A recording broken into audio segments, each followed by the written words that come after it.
Mais plus une personne te parle de morale, elle brandit ses valeurs, etc., plus haute est la probabilité de la retrouver en train de sodomiser un gosse à Marrakech. Donc ouais, je prépare l'homélie du Père Tougan, donc une centaine de vidéos sur des sujets de fond. Par exemple, ce qu'on mentionnait en off, c'est la morale n'existe pas. Et finalement, les trucs trop compliqués, trop intelligents, trop séduisants intellectuellement, ça marche pas. Faut faire des trucs simples. Et ça, typiquement, c'est une erreur à DM.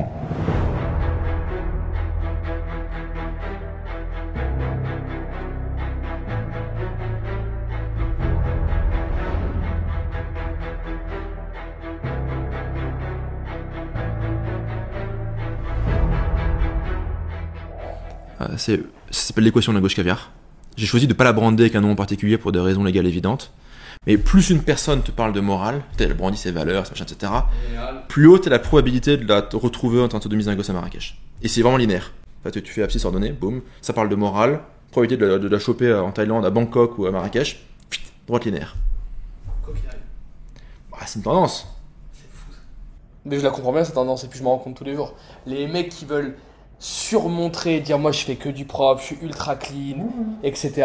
En général, ça se... C'est les pires crapules, c'est les pires ordures, quoi. C'est clair. C'est pareil, tu verras que le truc, c'est l'inverse, mot pour mot. Là, y a des petits...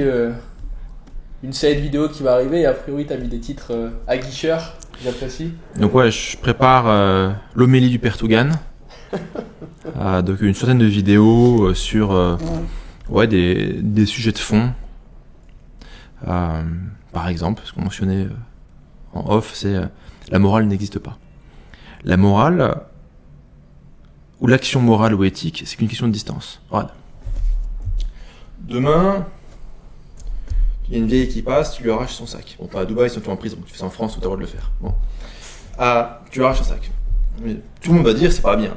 C'est clair. C'est pas bien, tu vois. Très bien. Par contre, quand tu achètes un iPhone, c'est bien. Sauf que l'iPhone, c'est un gamin qui s'est noyé dans de la boue pour trouver du putain de cobalt ou je sais pas quelle merde qu'il fout dedans.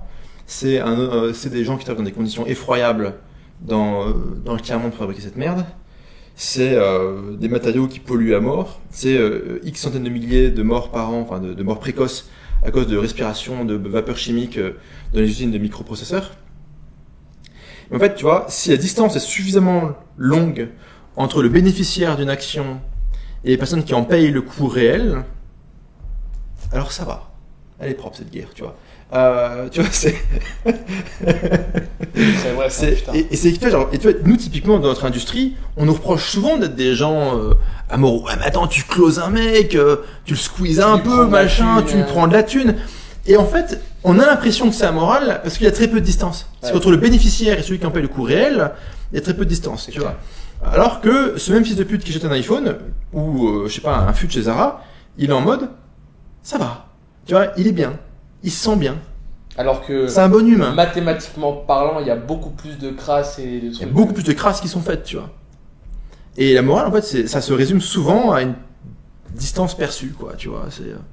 Alors je dis pas, je pousse pas les gens à faire n'importe quoi, hein, mais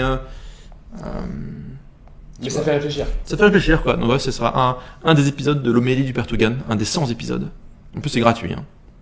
Il est sympa le Père Tougan, hein. Follow this guy, for free. Vous imaginez? For free. J'aurais jamais donné ça. Cliquez.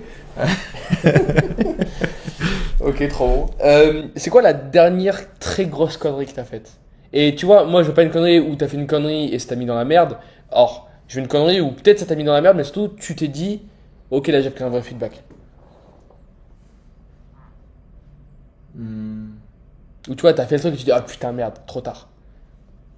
Je le ferai pas.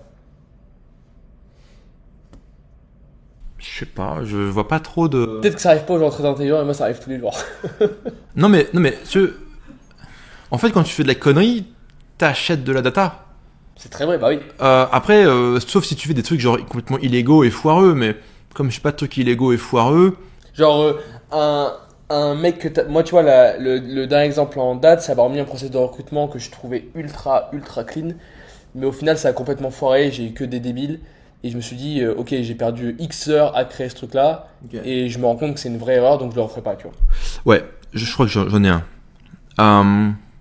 J'étais advisor sur un projet crypto, où on on me demande, en gros, je devais organiser tout ce qui était la pre-sale et l'ICO d'un projet. Donc c'était un projet en mode ICO, un peu le papa, KYC, machin, etc. Bon.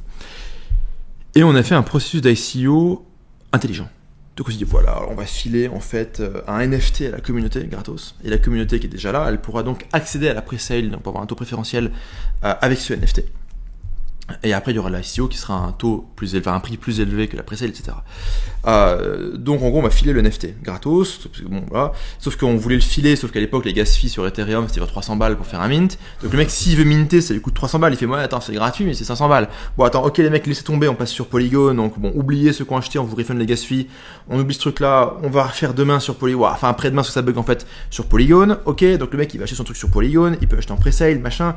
Après, il faut qu'il connecte son putain de wallet avec son NFT pour aller sur la putain de pre-sale. Évidemment, à chaque étape, tout le monde rate. Hein. Au milieu de ça, il y a des mecs qui font hey oh, moi je veux mettre 100K. Je dis ouais, mais attends, il faut que tu aies les bonnes cartes et tout. Enfin, il faut que tu aies les bons NFT pour pouvoir mettre davantage. En fait, la pre-sale, t'es limité.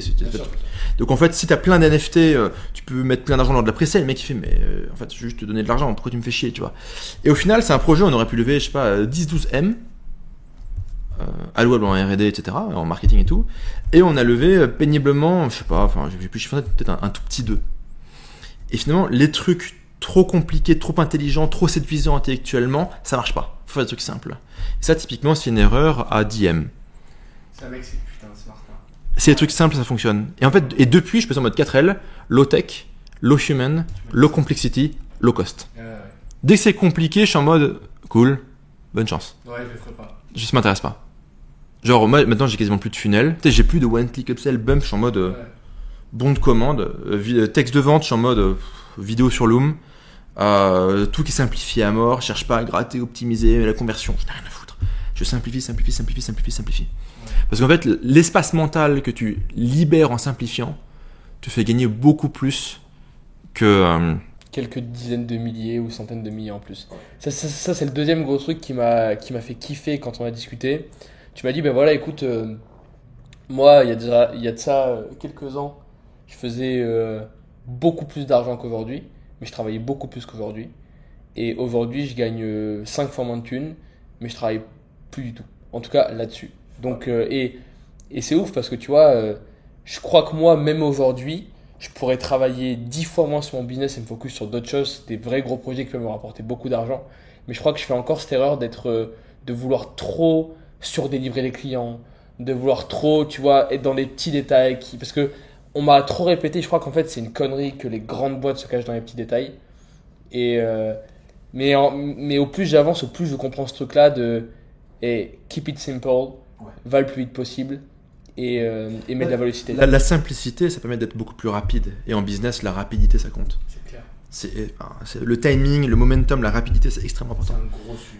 Tu vois, je pense que le bull market crypto a montré ça, quoi. Les mecs étaient assez rapides, qui avaient une team ready, qui étaient en mode ok, j'ai une team rapidement, ok, NFT ça marche, je fais un NFT, boum, je lance. Peu importe les compétences, ils sont. Ok, boum. Et ils sont arrivés, ils ont fait des trucs très intéressants financièrement. Bon.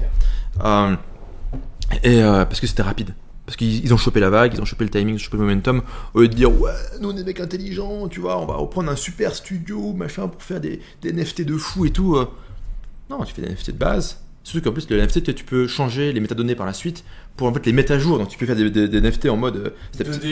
C'est ta putain de nièce qui l'a fait, tu vois. Et après, les gens, après tu updates ça quelques mois plus tard quand t'as vraiment l'art qui est prêt. Et en plus, du coup, tu vends le truc un peu crade. Bon, tu dis aux gens, c'est crade, ça sera mis à jour après, comme ça, ils gueulent pas. Ok, tu lèves la thune. Avec la thune, tu payes à des super artistes. Les super artistes, hop, ils te font une super prod. Boum, t'as avancé. Tu viens de prendre 12 M. Tes clients, ils sont contents. Le projet, il a avancé, il a progressé. Il y a eu une évolution dans la qualité du NFT. Donc, ouais, c'est super intéressant, quoi. Là où le mec, il va dire, ouais, attends, moi, j'ai fait des études, je vais réfléchir. Ça donne pas grand chose, en général, quoi. C'est les mecs qui font des business plans sur 5 ans, tu sais. Ouais. Donc ouais, la simplicité. Simplicité, vitesse. Et dès que c'est trop séduisant intellectuellement, on oublie. Tu vois, nous, il y a des mecs qui étaient en mode, c'est bon, on fait confiance, on veut y aller, on aime la vision du product, on a compris ce que vous allez bâtir, on a compris que ça allait prendre du temps, etc. On est chaud. Moi, j'ai des mecs qui disent, je peux mettre 300K, 500K, je m'en fous, quoi. Et moi je suis là, ouais, alors du coup faut que tu prennes la NFT. Le mec il dit, attends, vas-y ta gueule, quoi. Attends, je peux pas, j'ai Quidditch, je me casse quoi. Tu vois, c'est. Ah ouais, bien sûr. Bah ouais. Donc la simplicité, ouais.